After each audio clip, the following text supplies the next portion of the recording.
नमस्कार साथियों, स्वागत है आप सभी का आपके अपने YouTube channel Nitin Gautam law solutions पर। और आज हम बात करेंगे एक हिस्टोरिकल जजमेंट के बारे में, शाहबानो केस के बारे में। शाहबानो केस पे आने से पहले एक नई रिसेंट में मूवी आई है शाहबानो पर, हक नाम से, जिसमें यामी गौतम और इमरान हाशमी स्टारर ये मूवी है। तो इससे एक कंट्रोवर्सी ये स्टार्ट हो गई है कि इनकी बिटिया शाहबानो की सिद्दीका बेगम खान ने एक पिटीशन इंदौर हाई कोर्ट में अभी रिसेंट में फाइल करी इस मूवी के खिलाफ। और उन्होंने ये प्ली लेते हुए कि इनकी मदर का नाम यूज करते हुए इस मूवी में उनकी मदर को कमर्शियलाइज किया जा रहा है, जिसमें जस्टिस प्रणय वर्मा ने इनकी डिसमिस कर दी प्ली। और ये कहा उसके अंदर कि किसी भी व्यक्ति की रेप्यूटेशन को तभी ठेस पहुंच सकती है जब वो व्यक्ति जीवित हो, और मरने के बाद उसके ऐसे एक्सटिंग्विश राइट्स खत्म हो जाते हैं। तो उसके बाद ये फिर से चर्चाओं में आ गया ये केस। तो आज हम इसी केस पर बात करेंगे। तो जानते हैं हम कि क्या था शाहबानो केस और क्या थी उसकी लीगल बैटल, और कैसे कैसे सुप्रीम कोर्ट ने इस केस में क्या फैसला सुनाया, और उसका क्या इम्पैक्ट एक बहुत बड़ी इंडियन सोसाइटी को क्या आज पड़ रहा है। तो जानते हैं आज शाहबानो केस के बारे में। हाँ, तो शाहबानो केस में सबसे पहले, शाहबानो केस पर आने से पहले हमें ये जानना पड़ेगा कि कौन थी शाहबानो। तो शाहबानो का जो जन्म है वो 1916 में इंदौर में हुआ था, और 1932 में इनकी शादी इंदौर के ही एक बहुत ही मशहूर, उस समय के बहुत ही एमिनेंट लॉयर थे, इंदौर हाई कोर्ट में प्रैक्टिस कर रहे थे, मोहम्मद अहमद खान से 1932 में इनकी शादी होती है। और शादी के बाद इनके 4 बच्चे होते हैं उस शादी से। तो 1946 आते आते, क्योंकि मुस्लिम्स के अंदर according to the sharia law एक मुस्लिम हस्बैंड 7 वाइफ तक रख सकता है और 4 बीवियां एक टाइम पर शादियां कर सकता है। तो 1946 में शाहबानो जी के जो हस्बैंड है मोहम्मद अहमद खान सेकंड मैरिज कर लेते हैं। तो जैसा कि आप जानते हैं कि सेकंड मैरिज करने से फर्स्ट वाइफ के ह्यूमन राइट्स का तो उल्लंघन होता ही है, और कुछ ना कुछ उनको डिस्क्रिमिनेशन सेकंड वाइफ के आने से कुछ ना कुछ झेलना ही पड़ता है। तो शाहबानो जी ने उनके साथ में रहना स्टार्ट किया। 1975 आते आते जब शाहबानो जी की उम्र 56 साल हो गई थी,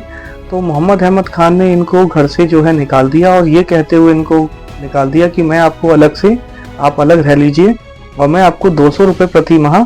आपका गुजारा भत्ते के अनुसार देता रहूंगा। लेकिन 1978 आते आते भी 200 रुपये प्रति माह देना मोहम्मद अहमद खान जी ने बंद कर दिया, और ये कहा कि हक मेहर की जो रकम है, जो मेहर जो डावर जो है, उसके अकॉर्डिंगली मैं तकरीबन 5400 रुपये अब तक इनको दे चुका हूं। तो अब मेरा कोई राइट इद्दत की पीरियड पार करने के बाद नहीं बनता है, तो इसलिए अब मैं एंटाइटल्ड नहीं हूं according to Muslim personal law और शरिया लॉ के अकॉर्डिंगली। तो इसलिए मैं अब एंटाइटल नहीं हूं शाहबानो को इससे ज़्यादा मेंटेनेंस देने के लिए। इसके बाद 1979 में इंदौर की सीजेएम कोर्ट के अंदर शाहबानो जी एक पिटीशन CRPC 125 के तहत फाइल करती हैं, जिसमें वो अपने पति से 500 रुपये प्रति माह गुजारा भत्ता की डिमांड करती हैं, और अपने 4 बच्चों के बारे में हवाला देती हैं कि मैं और मेरे 4 बच्चों का जो है मेरे को गुजारा करना है, और मेरे पास कोई और अपनी सेपरेट इनकम का कोई सोर्स नहीं है, जिसके लिए मैं पूरी तरीके से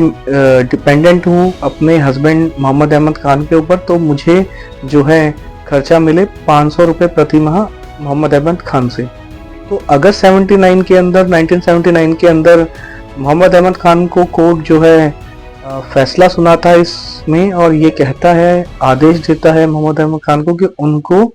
25 रुपये प्रति माह के हिसाब से अपनी वाइफ शाहबानो को मेंटेनेंस देनी पड़ेगी। लेकिन जिसके खिलाफ जो है अहमद खान जी जो है इंदौर की हाई कोर्ट में अपील फाइल करते हैं इस फैसले के खिलाफ, मोहम्मद अहमद खान, और इंदौर हाई कोर्ट में वो इस पिटीशन को लेके जाते हैं, और इंदौर हाई कोर्ट इसमें 25 रुपये प्रति माह से बढ़ाकर गुजारे भत्ते की रकम जो है 179 रुपीज प्रति माह कर देता है। जिसके खिलाफ मोहम्मद अहमद खान इस फैसले की अपील फिर सुप्रीम कोर्ट में लेके जाते हैं, और ये कहते हैं अपनी प्ली में कि अब मेरा कोई फर्ज नहीं है मेंटेनेंस देना शाहबानो को, क्योंकि अकॉर्डिंग टू शरिया लॉ और मुस्लिम पर्सनल लॉ के अकॉर्डिंगली मैं सिर्फ इद्दत के 90 डेज के पीरियड में ही एंटाइटल हूँ अपनी वाइफ को गुजारा भत्ता देने के लिए, उसके बाद ये मेरी जिम्मेदारी नहीं रह जाती। जिसके बाद इसमें इसी केस से रिलेटेड एक केस इससे पहले भी सुप्रीम कोर्ट में आया था, बाई ताहिरा का 1979 में, जिसमें सुप्रीम कोर्ट ने यह कहा था कि सीआरपीसी का section 125 is equivalent applicable to the Muslims also, और उनको भी, उनके ऊपर भी इसका उसी तरीके से प्रभाव पड़ेगा। मेंटेनेंस का केस वो भी फाइल कर सकते हैं जिस तरीके से हिंदू पक्ष या और दूसरे पक्ष जो है 125 का सेक्शन के अंदर मेंटेनेंस का केस फाइल करते हैं। इसके बाद 2 जजेस की बेंच जो है सुप्रीम कोर्ट में, जस्टिस मुर्तजा और फजल अली सुप्रीम कोर्ट में इस केस को जो है मोहम्मद अहमद खान की पिटीशन को हायर बेंच को रेफर कर देते हैं, जो 5 जजेस की बेंच को रेफर कर देते हैं, और उसमें YV Chandrachud, Ranganath Mishra, DA Desai, O Chinnappa Reddy, ES Venkat Ramaiah, इनकी बेंच को ये केस जो है रेफर कर दिया जाता है। और 1985 आते आते शाहबानो जी की अब एज जो है 69 वर्ष हो चुकी थी। तो 23 अप्रैल 1985 को इस केस का जो है लार्जर बेंच के पास रेफर होने के बाद इसमें एक जजमेंट आता है, जिसमें जजमेंट क्या देते हैं सुप्रीम कोर्ट कि Shah Bano case AIR 945 supreme court 1985। इसमें क्या जजमेंट होता है कि CRPC का सेक्शन 125 और मुस्लिम पर्सनल लॉ अलग नहीं है। कुरान खुद ये कहती है कि डाइवोर्स वाइफ अगर खुद अपना गुजारा करने में सक्षम नहीं है तो पति गुजारा भत्ता देगा। सुप्रीम कोर्ट ने इस केस में आर्टिकल 44 यूनिफॉर्म सिविल कोड पर भी सरकार को कानून बनाने की सलाह दी। इस फैसले के बाद शाहबानो को गुजारा भत्ता मिलने लग जाता है। लेकिन जब ये जजमेंट आता है तो इस जजमेंट की बहुत ज्यादा मुखालफत जो है मुस्लिम पर्सनल लॉ बोर्ड और करता है, और इस फैसले के खिलाफ एक बहुत ही बड़ा प्रोटेस्ट होने लग जाता है। बरेलवी लीडर्स जो हैं मुस्लिम तबके के, वो उसके खिलाफ प्रोटेस्ट करते हैं। इस प्रोटेस्ट से बचने के लिए शाहबानो को बहुत सारी मुस्लिम उलेमाओं की धमकियां मिलने लगती हैं, जिससे कि वो बचने के लिए इंदौर के एक जो है मदरसे में जाकर रहने लग जाती हैं। तो उसी समय पर जो है राजीव गांधी जी की भी गवर्नमेंट सेंटर के अंदर आ जाती है, और राजीव गांधी जी के ऊपर मुस्लिम पक्ष का इतना ज़्यादा दबाव पड़ने लगता है तो वो इस केस के फैसले को बदलते हुए एक नया लॉ लेकर आते हैं, the Muslim women protection from divorce act 1986, जिसमें रेट्रोस्पेक्टिव वे में इस फैसले को बदलते हुए नए एक्ट के तहत ये बात कही जाती है, उसमें ये लिख दिया जाता है कि एक महिला जिसको, मुस्लिम महिला जिसको डाइवोर्स उसके हस्बैंड ने दे दिया है, तो उसकी जिम्मेदारी उसके गुजारे भत्ते के लिए सिर्फ 90 दिन के वो इद्दत पीरियड तक ही उसकी जिम्मेदारी है, और फर्दर अगर उसको कुछ, अगर वो मेंटेन नहीं कर सकती अपने आप को, वो सफिशिएंट उसके पास अगर इतना पैसा नहीं है, तो ये उसके फ्रेंड्स, कोलीग्स, उसके रिलेटिव्स या फिर शरिया लॉ बोर्ड की ये जिम्मेदारी बन जाती है कि वो उसको मेंटेन रहने के लिए उतना गुजारा भत्ता वो दे। हस्बैंड बाउंड डाउन नहीं है गुजारा भत्ता देने के लिए मुस्लिम लॉ के अकॉर्डिंगली। लेकिन इसी केस में जो है फिर राजीव गांधी सरकार के अंदर एक मंत्री होते हैं आरिफ मोहम्मद खान, उनका एक अपना डिसेंट एक वर्डिक्ट जो है वो लोकसभा में दे देते हैं राजीव गांधी गवर्नमेंट में, और वो ये संसद में क्या कहते हैं कि शाहबानो केस के फैसले को आरिफ मोहम्मद खान ने सही माना। बाद में सरकार का ओपिनियन आरिफ मोहम्मद खान से अलग था, तो आरिफ मोहम्मद खान ने कैबिनेट से इस्तीफा दे दिया, और उन्होंने ये बात कहते हुए इस्तीफा दिया कि ये मुस्लिम अपीसमेंट पॉलिसी है। तो राजीव गांधी ने हिंदू और मुसलमान दोनों को खुश रखने के लिए एक अलग अलग चीजें करनी स्टार्ट करी, क्योंकि एक तो ये प्रेशर बहुत ज्यादा था शाहबानो केस के वर्डिक्ट आने के बाद सेंट्रल गवर्नमेंट पर बहुत ज्यादा प्रेशर पड़ रहा था कि मुसलमानों का एक जो वोट बैंक है वो कहीं कांग्रेस पार्टी से छिड़क ना जाए। दूसरा, हिंदुओं के पक्ष में फिर हिंदुओं भी इसके काउंटर में प्रोटेस्ट करने लगे थे, तो हिंदुओं को खुश करने के लिए जो है एक जजमेंट जो है फैजाबाद डिस्ट्रिक्ट कोर्ट का 1 फरवरी 1987 को आया, जिसमें बाबरी मस्जिद के अंदर जो मंदिर था, राम मंदिर, उसको उसके ताले खुलवाने के लिए कोर्ट ने, फैजाबाद डिस्ट्रिक्ट कोर्ट ने ऑर्डर कर दिया। और ऑन द सेम डे सरकार ने डीएम को आदेश करके सेम डे उसके दरवाजे खुलवाए और हिंदू श्रद्धालुओं की पूजा पाठ वहां से स्टार्ट करवा दी। ये सिर्फ इसलिए किया गया काउंटरफीट करने के लिए कि अगर मुस्लिम पक्ष को खुश किया जा रहा है तो हिंदुओं को भी उनके मंदिर के अंदर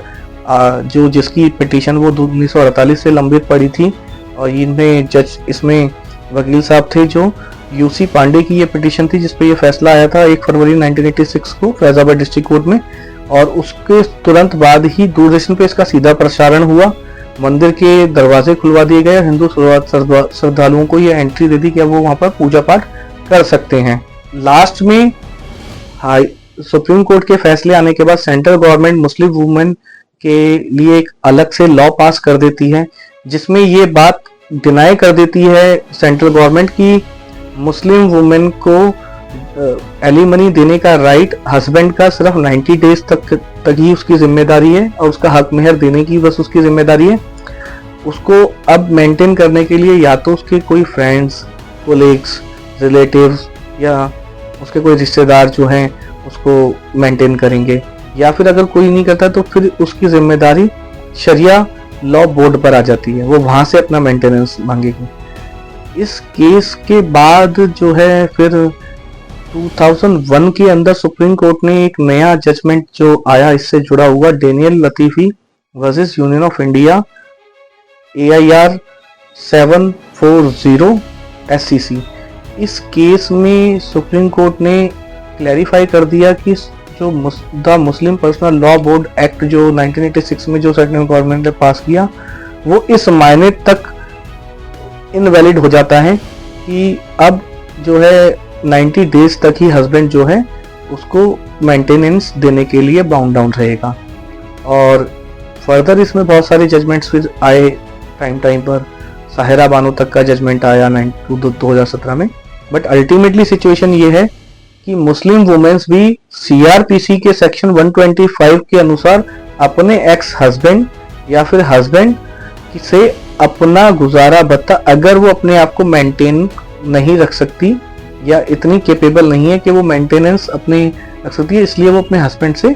ले सकती है। तो ये इस केस का पूरा जजमेंट था। हमने ब्रीफली आपके साथ ये डिस्कशन किया, और इसी ही प्रकार की और भी फर्दर वीडियोस के लिए हमारे चैनल पर बने रहिए। सब्सक्राइब कीजिए हमारे चैनल को नितिन गौतम लॉ सॉल्यूशंस, और आपके कोई भी सजेशंस, कमेंट्स कुछ भी हों आप लिंक डिस्क्रिप्शन में दे सकते हैं। धन्यवाद।